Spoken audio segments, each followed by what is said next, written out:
Hello, good morning student. Online class में आपका स्वागत है। आज हम BEd first year subject pedagogy of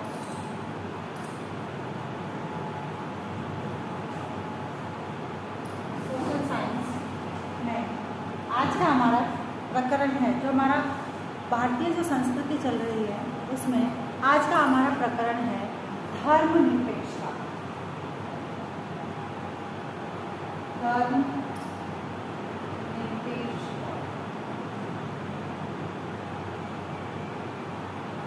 या सर्वधर्म समभाव।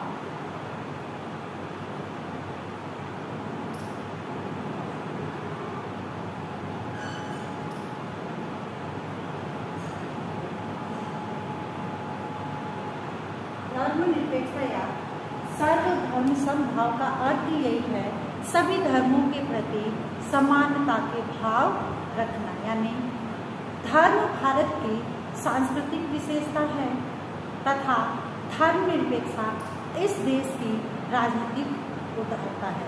धर्मनिरपेक्षता की अवधारणा सभी धर्मों के प्रति समभाव या आदर रखना, यानी समभाव यानी सभी धर्म के प्रति समानता के भाव रखना या उनके प्रति आदर रखना, चाहे वह हिंदू हो, मुस्लिम हो, सिख हो, ईसाई हो या अन्य कोई हो। सभी को समान दृष्टि से तार्किक आधार पर विश्लेषित करना। धर्मनिरपेक्ष राज्य धर्म तथा राजनीति की पृथकता में विश्वास करता है और यह मानता है कि राज्य की ओर से न तो किसी धर्म विशेष को मान्यता दी जा सकती है, यानी राज्य जो है वह किसी भी धर्म को विशेष मान्यता प्रदान नहीं कर सकता और यह माना जाता है कि किसी धर्म विशेष को मान्यता दी जा सकती है और न ही किसी धर्म का विरोध किया जा सकता है। यानी धर्मनिरपेक्षता के अंतर्गत राज्य को न विशेष धर्म के प्रति जो है मान्यता दी जा सकती है और न ही राज्य जो है वह किसी भी धर्म का विरोध कर सकता है। अतः धर्मनिरपेक्ष राज्य को परिभाषा देते या परिभाषित करते हुए कहा जा सकता है कि धर्मनिरपेक्ष राज्य वह राज्य होता है जिसकी ओर से किसी धर्म विशेष का प्रचार प्रसार या नियंत्रण नहीं किया जा सकता। यानी धर्मनिरपेक्ष राज्य किसे कहा जा सकता है? वहाँ राज्य की ओर से न किसी धर्म का प्रचार प्रसार किया जा सकता है और न ही किसी धर्म पर नियंत्रण किया जा सकता है। उसे धर्मनिरपेक्ष राज्य कहा जाता है। यानी हम ये कह सकते हैं कि वहाँ रहने वाले जितने भी धर्म के लोग हैं, उस राज्य में रहने वाले जितने भी धर्म के लोग हैं, उन सभी को एक समान या समानता की दृष्टि से देखा जाए। इसीलिए हमारा जो भारत देश है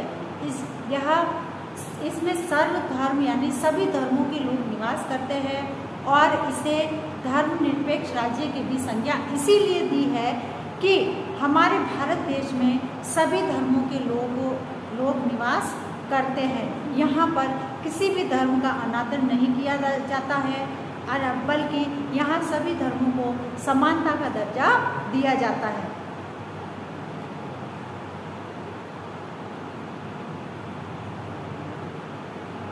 तथा राज्य के सभी नागरिकों को बिना किसी धार्मिक भेदभाव की सुविधा प्रदान की जाती है। यानी राज्य के जो भी नागरिक हैं उन सबको बिना किसी धार्मिक भेदभाव के उनको एक जैसी सुविधाएं प्रदान की जाती है। इस प्रकार धर्मनिरपेक्षता एक तत्व है जिसके द्वारा परंपरागत विश्वासों और धारणाओं के स्थान पर तार्किक ज्ञान का उदय होता है। यानी तर्क के आधार पर जो है लोगों में मान्यताएं होती है तथा सभी धर्मों को एक समान कहा जा सकता है। इस संदर्भ में जो प्रोफेसर श्रीनिवास है उन्होंने परिभाषा देते हुए कहा है, प्रोफेसर श्रीनिवास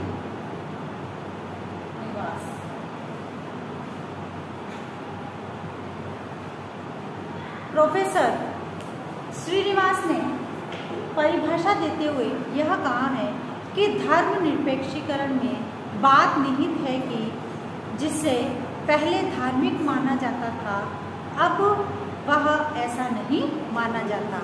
उसमें विभेदीकरण की प्रक्रिया निहित है जिसके फलस्वरूप समाज के विभिन्न पक्ष जैसे आर्थिक, सामाजिक, राजनीतिक, वैधानिक और कौन कौन से पक्ष?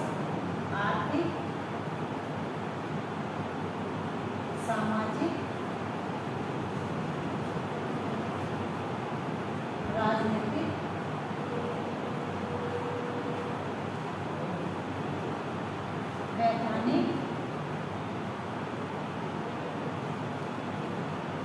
वैधानिक और नैतिक यह एक दूसरे के मामले में अधिकाधिक सावधान हो जाते हैं। फिर है धर्मनिरपेक्षता की यह विशेषता बताई गई है कि परंपरागत, विश्वासी तथा तर्कहीन विचारों और धारणाओं को यथासंभव नष्ट करने का प्रयत्न करता है। यानी धर्मनिरपेक्ष जो है वह उसकी विशेषता यह है कि वह परंपरागत जो विश्वास है और तर्कहीन जो विचार है और धारणाएं हैं उनको यथासंभव नष्ट करने का प्रयास करता है। ऐसे विचार जो परंपरागत तथा जिन्हें कार्य कारण संबंधी के कसौटी पर खरा नहीं उतारा जा सकता वे अपने आसपास धर्मनिरपेक्षता द्वारा समाप्त हो जाते हैं। यदि उनका अस्तित्व किसी प्रकार बना भी रहता है तो उन्हें भली प्रकार से जनमत का समर्थन नहीं मिलता है। यही कारण है कि हिंदुओं में जो प्रचलित जैसे पवित्रता और अपवित्रता की जो धारणा बनी हुई है वह समाप्त होती जा रही है। फिर जो डोनाल्ड स्मिथ है उन्होंने ये कहा है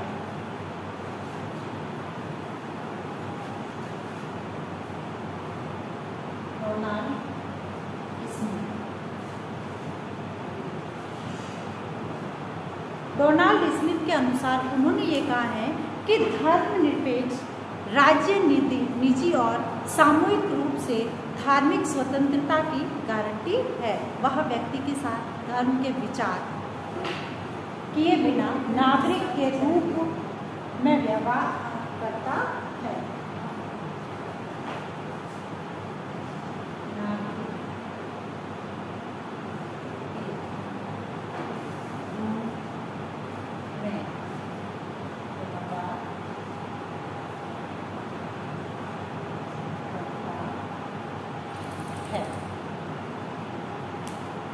संवैधानिक तौर पर वह किसी धर्म संबंधित नहीं होता, वह किसी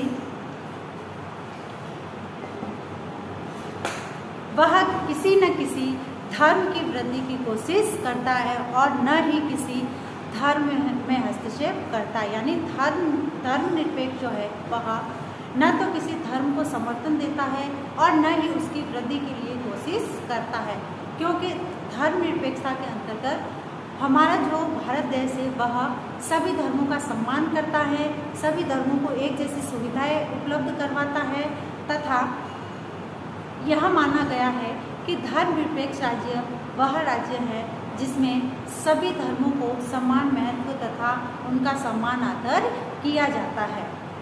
तो इस प्रकार से हमारा जो भारत देश है वह सर्वधर्म यानी सभी प्रकार के धर्मों के होते हुए यानी विभिन्नता के होते हुए भी इसमें कई प्रकार के धर्म निवास करते हैं, जैसे हिंदू, मुस्लिम, सिख, ईसाई, इन सभी धर्मों के लोग निवास करते और रहते हैं। अतः हमारे भारत देश को धर्मनिरपेक्ष राज्य तथा धर्मनिरपेक्ष देश घोषित किया गया है। अब है आज का आपका गृह कार्य।